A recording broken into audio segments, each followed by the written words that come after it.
পালাতে শুরু করেছে ইসরায়েলিরা। তারা অপারেশনের নাম দিয়েছে রাইজিং লায়ন, ইরানকে শেষ করার জন্য।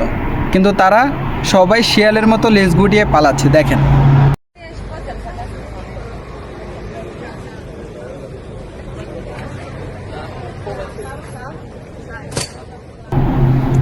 এই মধ্যপ্রাচ্যে তারা শিয়ালের মতো ঢুকেছে এবং তারা শিয়ালের মতোই পালাচ্ছে। কোনো আক্রমণ হলেই যখনই তারা বুঝতে পারে তারা আর এই ইসরায়েলে সেফ না, তখনই তারা পালাতে শুরু করে। ইতিহাসে অনেকবার তারা এভাবে পালিয়েছে এবং কি যখনই সব কিছু নর্মাল হয়েছে তারা তখন ফিরে এসেছে। এখন এর মধ্যে ইরান এবং ইসরায়েল যুদ্ধে ইরানের হামলার এতটাই তীব্রতা যে তারা আর নিজেদের ঘরে এবং নিজেদের দেশে বাংকারেও তারা সেফ মনে করছে না, যার কারণে তারা লেজ গুটিয়ে পালাতে শুরু করেছে। ইসরায়েলের জনগণ তারা বুঝে গেছে ইরানকে হারানো এতটা সহজ নয়। যতই আমেরিকা আসুক, যতই তাদের পশ্চিমা শক্তিরা একত্রিত হোক, তারা ইসরায়েলে কখনোই সেফ থাকতে পারবে না। যার কারণে তারা ইসরায়েলের সাধারণ জনগণ তারা লেজ গুটিয়ে পালাতে শুরু করেছে। তারা অপারেশনের নাম দিয়েছিল রাইজিং লায়ন, কিন্তু তারা পালাতে শুরু করেছে শিয়ালের থেকেও খারাপভাবে। ইরানের হাইপারসনিক মিসাইল এবং মাল্টিপার ওয়ারহেড বহনকারী মিসাইলগুলো থেকে তারা বাঁচার জন্য এখন দিক বিদিক ছুটে বেড়াচ্ছে। তারা যেদিকে পাচ্ছে সেদিকে ছুটে বেড়াচ্ছে। এরই মধ্যে কয়েকটা ভিডিও ভাইরাল হয়েছে যে তারা ইসরায়েল ছেড়ে কিভাবে পালাচ্ছে। তারা বুঝে গেছে তারা ইসরায়েলের মধ্যে সেফ না, যার কারণে তারা দিক বিদিক ছুটে বেড়াচ্ছে, যেদিকে পাচ্ছে সেদিকে পালানোর চেষ্টা করতেছে।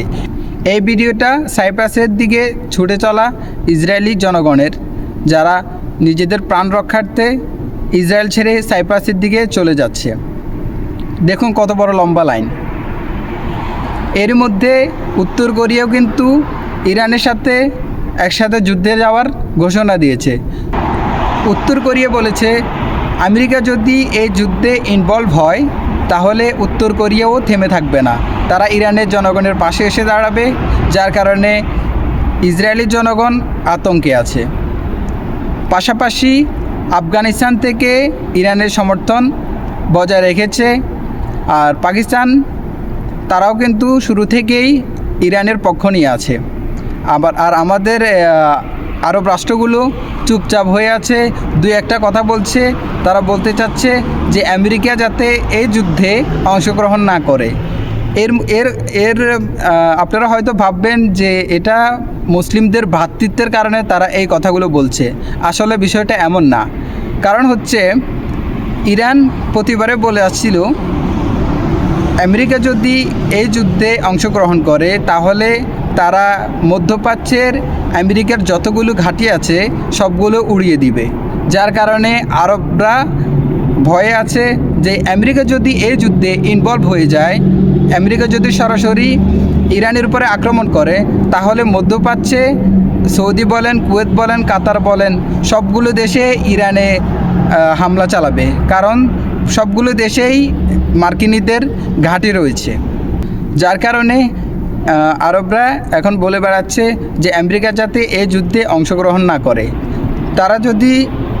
আরবরা যদি ভ্রাতৃত্বের কারণেই ইরানের পাশে দাঁড়াতো, তাহলে তারা ইরানের আগে ফিলিস্তিনিদের পাশে দাঁড়াতো। তারা কি আসলে ফিলিস্তিনিদের পাশে দাঁড়াতে পেরেছে? পারে নাই। কেন পারে নাই? তারা এই সৎসাহস দেখায় নাই যে তাদের ভাইদেরকে হত্যা করা হচ্ছে, তাদের বোনদেরকে ধর্ষণ করা হচ্ছে, তাদের ভূমিগুলোকে ছিনিয়ে নেওয়া হচ্ছে, তখনও তারা এর প্রতিবাদ করে নাই। এখন যখন ইরানের উপর চাপ সৃষ্টি করছে ইসরায়েল এবং আমেরিকা, পরবর্তীতে ইরান বলছে তোমরা যদি আমাদের উপর আক্রমণ করো, আমরা তোমাদের মধ্যপ্রাচ্যে যতগুলো ঘাঁটি আছে সবগুলো উড়িয়ে দিব। যার কারণে মধ্যপ্রাচ্যের আরবরা এখন আমেরিকাও বলছে আপনি এই যুদ্ধে অংশগ্রহণ করবেন না।